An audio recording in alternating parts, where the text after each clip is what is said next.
नमस्ते बच्चों। मैं आपकी हिंदी विषय की अध्यापिका मनीषा गौतम आज आपको आपकी हिंदी की पुस्तक का पाठ 10 झांसी की रानी का भाग 2 पढ़ाने जा रही हूँ। देखिए बच्चों, इससे पहले का जो भाग था, इससे पहले के भाग में हमने पढ़ा था कि झांसी की रानी एक बहुत ही साहसी महिला थी। इस प्रकार उन्होंने एक अपनी स्वतंत्रता के लिए किस प्रकार से अंग्रेजों से युद्ध किया और युद्ध करते करते वह अंत में वीर गति को भी प्राप्त हो गई। तो अभी हम आगे आपको पढ़ाएंगे और आगे आपको बताएंगे कि किस प्रकार से उन्होंने युद्ध किया और कैसी वे किस प्रकार की वे साहसी महिला रही थी।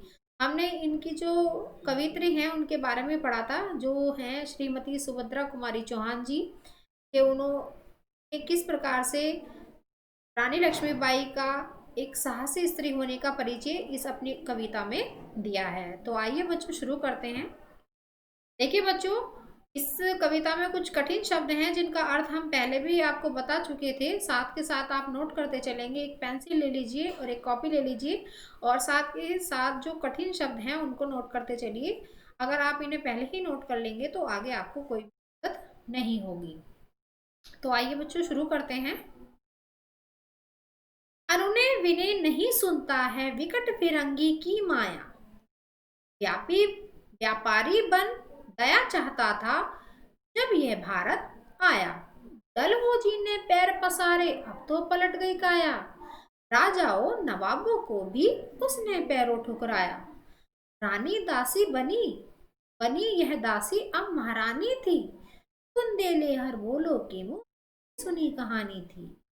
खूब लड़ी मर्दानी वह तो झांसी वाली रानी थी। तो देखिए बच्चों, इस कविता में झांसी की रानी कविता के इस पद में कवित्री बता रही हैं कि अंग्रेज लोग भारत में व्यापारी बनकर आए थे और फिर धीरे धीरे उन्होंने यहाँ के सभी बड़े बड़े राजाओं महाराजाओं और रानियों से दया और सहायता की भीख मांगकर उनके ही राज्य को हड़प लिया था। परंतु रानी लक्ष्मीबाई रा, और रानी और राजाओं से बिल्कुल अलग थी, बिल्कुल विपरीत थी। उन्होंने विषम परिस्थितियों में एक रानी की तरह झांसी को संभाला। तो इसमें बताया है बच्चों कि किस प्रकार से डलहौजी जो था वो व्यापारी बनकर आया था। अंग्रेज जो थे वो व्यापारी बनकर आए थे। यहाँ के राजा महाराजाओं से उन्होंने सहायता मांगी थी, भीख मांगी थी। तभी यहाँ के राजा और महाराजाओं ने उन्हें यहाँ पर रहने दिया, व्यापार करने दिया और वे व्यापार की आड़ में क्या करते रहे, धीरे धीरे भारत पर अपना कब्जा जमाते रहे और पूर्णतः अपना अधिकार भारत पर कर लिया और अपने पैर पसार लिए, यानी कि यहाँ से जाने का उन्होंने नाम ही नहीं लिया। और यहाँ के नवाबों और राजाओं को क्या बना लिया, अपना गुलाम बना लिया और उनसे अपना कार्य कराने लगे। लेकिन इसमें जो बताया है इस पद में कि जो रानी लक्ष्मीबाई थी वो इतनी साहसी महिला थी, वह अन्य राजा और रानियों की तरह नहीं थी। उन्होंने उनकी गुलामी करना बिल्कुल भी पसंद नहीं किया और उन्होंने इसका विरोध किया और उनसे युद्ध करने के लिए तैयार हो गई और झांसी की रक्षा करने के लिए खड़ी हो गई। आगे चलते हैं बच्चों।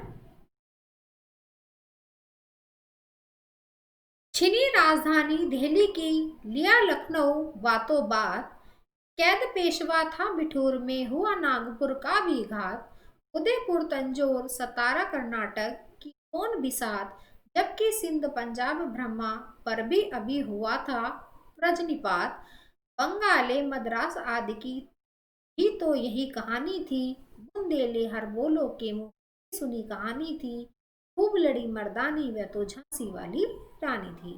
तो देखिए बच्चों, इस पद में उन सभी राजाओं की चर्चा की गई है जिन्हें अंग्रेजों द्वारा हड़प लिया गया था। यानी कि इस पद में जो बताया है, इस पद में यह बताया है कि किस प्रकार अंग्रेजों ने षड्यंत्र रचकर भारत पर अपना कब्जा कर लिया और धीरे धीरे भारत के सभी राज्यों को एक एक करके उस पर अपना शासन करने लगे, पर कब्जा कर लिया। और इसमें कुछ राज्यों का नाम भी दिया गया है, जैसे उदयपुर है, तंजौर है, सतारा है, कर्नाटक है। तो इनको भी धीरे धीरे क्या कर लिया था, उन पर अधिकार अंग्रेजों ने अपना कर लिया था। और यही कहानी किसकी थी? सिंध की थी, पंजाब की थी, ब्रह्मा की थी, और बंगाल को भी धीरे धीरे धीरे धीरे अपने कब्जे में ले लिया था।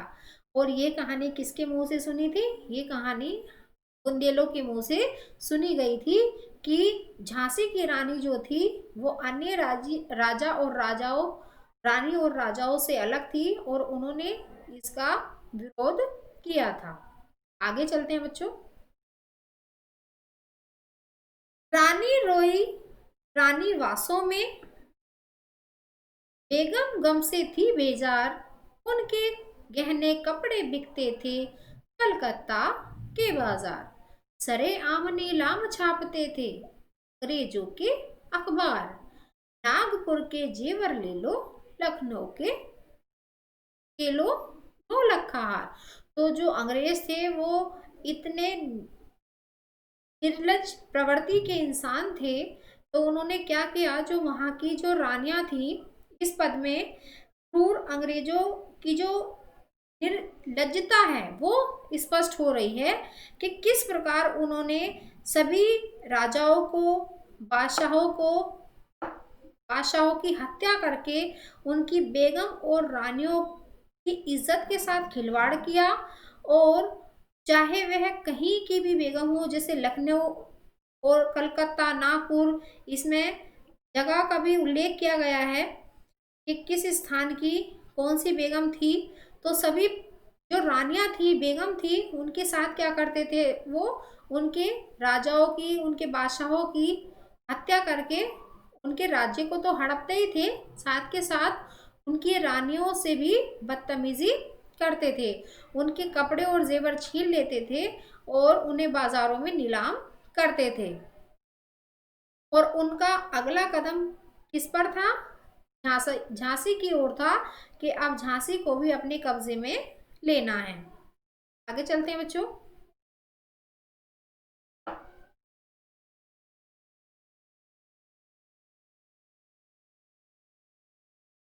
कुटियों में थी विषम वेदना, महलों में आहत अपमान, वीर सैनिकों के मन में था अपने पुरखों का अभिमान। नाना धुंधु पंत पेशवा जुटा रहा था सब सामान, बहन छबीली ने रणचंडी का कर दिया था प्रकट आह्वान। तो देखिए इसमें क्या बताया बच्चों कि इस पद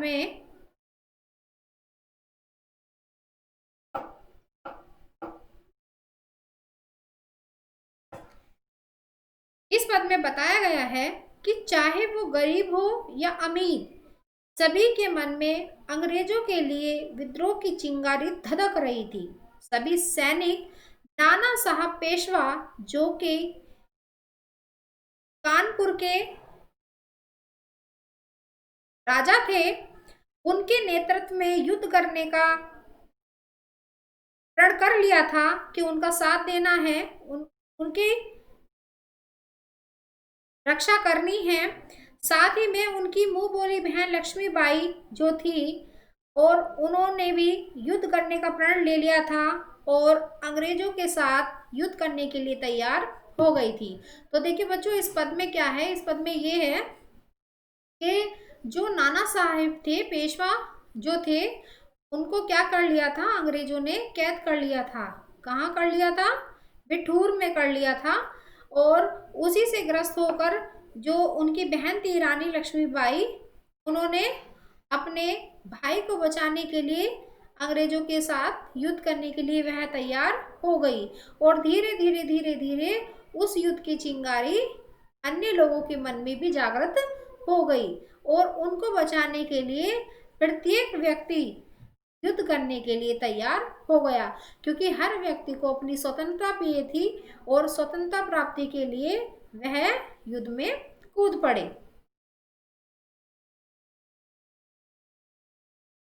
हुआ यज्ञ प्रारंभ उन्हें तो सोई ज्योति जगानी थी, बूंदे लेहर बोलो के मुंह हमने सुनी कहानी थी, खूब लड़ी मर्दानी वह तो झांसी वाली रानी थी। तो क्या हो गया था बच्चों, जैसे ही उन्हें पता चला कि जो पेशवा हैं उन्हें अंग्रेजों ने कैद कर लिया है, तो यह खबर जो थी रानी लक्ष्मीबाई को पता चली। जैसे ही उन्हें पता चली तो उन्होंने अंग्रेजों के साथ युद्ध करने की ठान ली, और उसी युद्ध के चलते जो अन्य व्यक्ति थे, जो अन्य भारतवासी थे, उन तक भी उस युद्ध की आहट गई, और धीरे धीरे धीरे धीरे सबके मन में क्या थी, युद्ध के वो जो युद्ध था उसकी चिंगारी मन से उत्पन्न हो गई, और अपनी आज़ादी के लिए हर एक व्यक्ति उस युद्ध में कूदने के लिए, युद्ध करने के लिए अंग्रेजों से तैयार हो गया।